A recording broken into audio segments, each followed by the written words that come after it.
polyarticular joint pain. Maybe we better start with defining just what it is that we're talking about here. Joint pain is called arthralgia.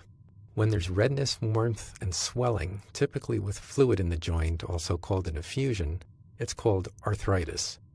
Now, arthritis can be caused by inflammation, as in, for example, rheumatoid arthritis, gout, or infectious arthritis, or a non-inflammatory process, for example, osteoarthritis. Arthralgia can be caused by arthritis or by disorders outside of the joint, such as bursitis or tendinitis, or in the case of pain in multiple joints, polymyalgia rheumatica or fibromyalgia. Having made those distinctions, it's clinically useful to distinguish between pain or arthritis that affects one joint, described as monarticular, or multiple joints, described as polyarticular. Now, polyarticular joint pain with arthritis can be further divided according to whether it affects 4 joints or less, typically in an asymmetric fashion, which is called oligoarticular or quasi-articular arthritis, or whether it affects more than 4 joints, and that's usually in a symmetric fashion, and that's called polyarticular arthritis. So when we say polyarticular arthritis, technically it could mean anything more than one joint, but we're usually using it to differentiate it, those arthritides that affect more than 4 joints from those that affect fewer than 4 joints. Having said that, it may also help to differentiate between inflammatory arthritis that involves the peripheral joints only, for example, the hands, knees, and feet, or those that involve the peripheral and the axial joints, such as the sacroiliac, apophyseal, discovertebral, and costovertebral joints. Well, those are helpful distinctions, Dr. Kaplan. And does that help us sort out the possible causes? What can be causing polyarticular arthritis? Yeah, it does help us. It narrows the differential. Now, remember that in many patients, arthritis resolves without fulfilling diagnostic criteria for any defined rheumatic or non-rheumatic disease. When arthritis persists, the differential can be narrowed by determining whether it's poly or quasi-articular and whether axial joints are involved. The most common causes of acute polyarticular arthritis are infection, usually viral, and exacerbation of a rheumatic disease. The most common causes of chronic polyarticular arthritis in adults are rheumatoid arthritis among inflammatory arthritides and osteoarthritis among non-inflammatory arthritides. The most common cause of chronic polyarticular arthritis in children is juvenile idiopathic arthritis. Now, there are many, many causes of polyarticular arthritis, and there's a very helpful table in our printed book that lists these, along with their suggestive findings and diagnostic approach. I'm just going to mention what they are here, but we probably don't have time to discuss their individual characteristics. Let's go over first polyarticular disorders, and we'll start with acute rheumatic fever, which is unfortunately still with us sometimes. Hemoglobinopathies, for example, sickle cell disease mainly, or occasionally sickle trait or thalassemias. There's juvenile idiopathic arthritis among children, Lyme disease arthritis, other rheumatic diseases such as polymyositis dermatomyositis, progressive systemic sclerosis, Sjogren's syndrome or polymyalgia rheumatica. There's psoriatic arthritis, rheumatoid arthritis, which is the prototypical systemic inflammatory arthritis. Bacterial infections can cause arthritis, also known as septic arthritis. A small proportion of bacterial arthritides are polyarticular, particularly gonococcal. Serum sickness is another cause, as is systemic lupus erythematosus. Systemic vasculitis can cause polyarticular arthritis. Examples include giant cell arteritis, Henoch-Scheinlein purpura, hypersensitivity vasculitis, polyarteritis nodosa, and Wegener's granulomatosis. And there are viral arthritides, particularly parvovirus, but also enterovirus, adenovirus, Epstein-Barr, Coxsackie virus, cytomegalovirus, rubella, mumps, hepatitis B, hepatitis C, varicella, and HIV. Those are polyarticular disorders. Now let's mention some oligoarticular disorders. We can start with ankylosing spondylitis, Behçet's syndrome, crystal-induced arthritis, for example, that induced by uric acid, known as gout, induced by calcium pyrophosphate or calcium hydroxyapatite. Fibromyalgia, there's infective endocarditis, osteoarthritis, reactive and enteropathic arthritis, is another cause. Well, that's quite a number of causes. How do we go about sorting them out? I presume we start with our history and physical. We do, and let's remember first some general goals of evaluation, some strategies, because the differential is so large. The general goals are to determine whether symptoms are caused by the joints or periarticular structures, and whether there's inflammation or effusion. Symptoms and signs of systemic disorders are particularly important to look for if inflammation is present or the diagnosis is unclear. Now, with that general strategy in mind, again, we'll go to the history, as you mentioned. The history of present illness should address the acuity of onset, temporal patterns of symptoms, for example, any diurnal variation, and whether symptoms are persistent or intermittent, the duration of the illness, and the exacerbating factors, for example, cold weather or activity. Patients should be specifically asked about unprotected sexual contact, a risk factor for gonococcal infection, and tick bites, and residence in or travel to a Lyme disease endemic area. The review of systems should be fairly systematic and complete because such a large number of symptoms may suggest systemic disorders that can cause polyarticular pain, and we'll go over some of these in particular when we discuss how to interpret clinical information. The past medical history and family history should identify known rheumatic disorders and other conditions that could cause joint symptoms, and we'll discuss some of those too. Well, how about the physical exam? What are the important things we should try to identify there? We check the vital signs for fever. Important findings on examination of the head, neck, and skin include signs of conjunctivitis, iritis, mucosal lesions, nasal abnormalities, lymphadenopathy, ecchymoses, skin ulcers, psoriatic plaques, purpura, or malar rash. Relevant findings on cardiopulmonary exam can include signs of acute inflammatory disease or serositis, such as a murmur, pericardial rub, muffled heart sounds, or bibasilar dullness consistent with pleural effusion. Genital exam is important for the presence of discharge, ulcers, or other findings consistent with sexually transmitted diseases. The joint exam begins with inspection for deformities, erythema, swelling, or effusion, and then proceeds to palpation and estimation of pain and crepitus with active and passive range of motion. Comparison with the contralateral unaffected joint often helps detect more subtle changes. It's important to note whether the distribution of affected joints is symmetric. The musculoskeletal exam also addresses muscular point tenderness characteristic of fibromyalgia. Periarticular structures should be examined too for discrete soft swelling at the site of a bursa, suggesting bursitis, point tenderness at the insertion of a tendon, suggesting tendinitis, and point tenderness over a tendon with fine crepitus, suggesting tenosynovitis. Well, of all these findings we've come up with, which ones are particular red flags for us? Let's remember two at least. First, hot, swollen, and red joints are a red flag. Another red flag is the presence of any extra-articular symptoms, for example, fever, skin rash, plaques, ulcers, conjunctivitis, iritis, murmur, or purpura. You mentioned a little bit what some of the findings mean. Is there any good systematic way we can interpret the findings? There are some general rules and there are some particular findings. An important place to start is whether pain originates in the joints, spine, or both, or in other structures such as bones, tendons, bursa, muscles, ligaments, or other soft tissue structures, and nerves.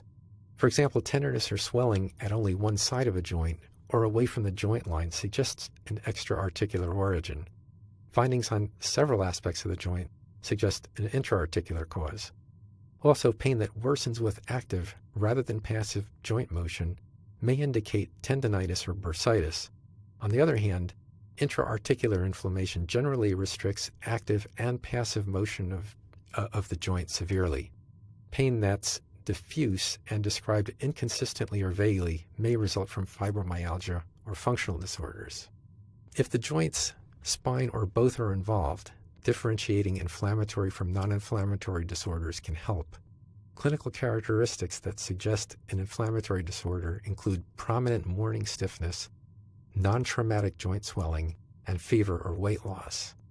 So those factors are general rules. Of course, many individual findings can point to one or a group of disorders. Let's discuss just a selected few of those. Back pain suggests ankylosing spondylitis. a reactive or psoriatic arthritis or fibromyalgia. Bone tenderness or chest pain may indicate sickle cell crisis. Coexisting tendinitis is common with gonococcal or rheumatoid arthritis. Conjunctivitis, abdominal pain, and diarrhea in combination suggests reactive arthritis. Fever and malaise are characteristic of infection, gout, rheumatic disorders, and vasculitis. Malaise and lymphadenopathy may indicate acute HIV infection. Oral and genital ulcers are common in Behçet's syndrome. Raised silver plaques suggest psoriatic arthritis. Recent pharyngitis and migrating joint pain suggest rheumatic fever. Vaccination or use of a blood product may precede serum sickness. Skin ulcerations, rash, and abdominal pain may indicate vasculitis. A tick bite should prompt consideration of Lyme arthritis, and urethritis suggests gonococcal or reactive arthritis. Findings in the hands in particular can be very helpful. Asymmetric involvement of the fingers is common with reactive or psoriatic arthritis. However, asymmetric distal interphalangeal joint involvement plus tophi suggests chronic gout. Distal interphalangeal joint involvement with pitting in the adjacent nail and slightly asymmetric involvement of other joints suggests psoriatic arthritis. Proximal interphalangeal, distal interphalangeal, and sometimes first metacarpophalangeal joint involvement, as well as Heberden's nodes and Bouchard's nodes, are findings typical of osteoarthritis. Raynaud's syndrome is most common with progressive systemic sclerosis, systemic lupus erythematosus, also called SLE, and mixed connective tissue disease. Scaling erythema over the extensor joint surfaces, especially over the knuckles, may indicate dermatomyositis. Sore, painful hands with few objective abnormalities may indicate SLE or less often dermatomyositis. Swan neck and boutonniere deformities are common with rheumatoid arthritis. Thickening of the skin and flexion contractures suggest progressive systemic sclerosis. Now, the findings we just mentioned should raise suspicion for particular disorders. Now let's consider a different scenario. Say you're trying to differentiate rheumatoid arthritis, the prototypical inflammatory arthritis, from osteoarthritis. Hand findings can be very helpful with this, particularly 5 factors.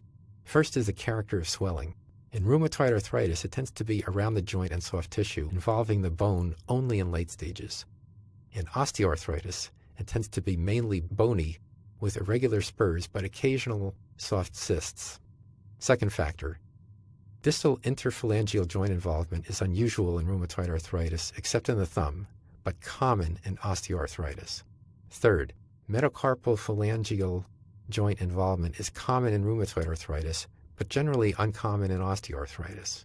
Incidentally, since we've mentioned the distal interphalangeal and metacarpophalangeal joints, let's say that proximal interphalangeal joint involvement is common in both rheumatoid and osteoarthritis.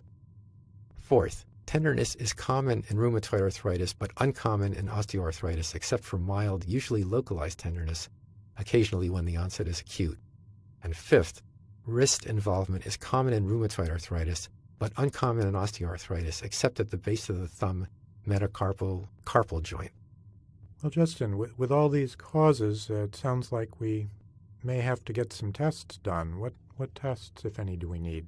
We do have to get tests frequently, and the 3 most important types of tests are synovial fluid analyses, serologic tests, and erythrocyte sedimentation rate, abbreviated at ESR, and possibly C-reactive protein, which tends to measure the same thing as ESR. Arthrocentesis and synovial fluid analysis are mandatory in most patients who have a new effusion. Analysis can help rule out infection and crystal arthropathy, as well as distinguish between an inflammatory and non-inflammatory process. Other tests may be needed to diagnose specific disorders, for example, antibodies to Borrelia burgdorferi and Lyme arthritis, biopsy and vasculitis, anti-streptolysin titers and rheumatic fever. The testing that's necessary is determined by the disorder or type of disorder that's clinically suspected, but we can make a few generalizations. First, if the specific diagnosis can't be established clinically, and if determining whether arthritis is inflammatory may help determine the diagnosis, ESR and C-reactive protein can be done. A low ESR makes inflammatory causes, for example, rheumatic diseases, gout, infection, vasculitis, less likely, but doesn't rule them out. A high ESR makes inflammation somewhat more likely, but it's very nonspecific, particularly in older adults. Second, if a systemic disease seems to be most likely, serologic testing for anti-nuclear antibodies, double-stranded DNA, rheumatoid factor, anti-cyclic citrullonated peptide, and anti-neutrophil cytoplasmic antibodies can help make the diagnosis. Well, that seems clear enough. How about treatment? What do we do for treatment? Of course, the underlying disorder is treated. Certain rheumatic disorders or inflammatory arthritides may require some immunosuppression or immunomodulation, whereas acute infections that are bacterial require antibiotics. Joint inflammation is usually treated symptomatically with nonsteroidal anti-inflammatory drugs. In contrast, pain without inflammation, particularly when chronic, such as in osteoarthritis, is usually treated more safely and just about as effectively with acetaminophen. Intermittent or occasionally continuous joint immobilization with a splinter sling with appropriate range of motion exercises is sometimes recommended to help relieve pain. Heat therapy may relieve muscle spasm around joints, and cold therapy may relieve pain in inflammatory joint diseases. If arthritis is chronic, continued physical activity is encouraged. Now, certainly joint pain is progressively more common as people get older. Are there any particular things we should know about our geriatric patients with joint pains? Sure, it certainly is more common, and aside from that fact, there are a couple of things that can be qualitatively different. When trying to differentiate between rheumatoid arthritis and osteoarthritis, let's remember that osteoarthritis is by far the most common cause of arthritis in older people. Rheumatoid arthritis most commonly begins between ages 30 and 40, but in up to 1/3 of patients it can develop after the age of 60. Now, because paraneoplastic phenomena can cause inflammatory polyarthritis, cancer should be considered in older patients in whom new onset rheumatoid arthritis is suspected. Well, that would be important not to miss. In closing, what key points would you like to leave with our listeners? With 4 of them. First, the differential diagnosis of polyarticular joint pain can be narrowed by considering the number of joints affected, whether inflammation is present, and the presence of any extra-articular findings.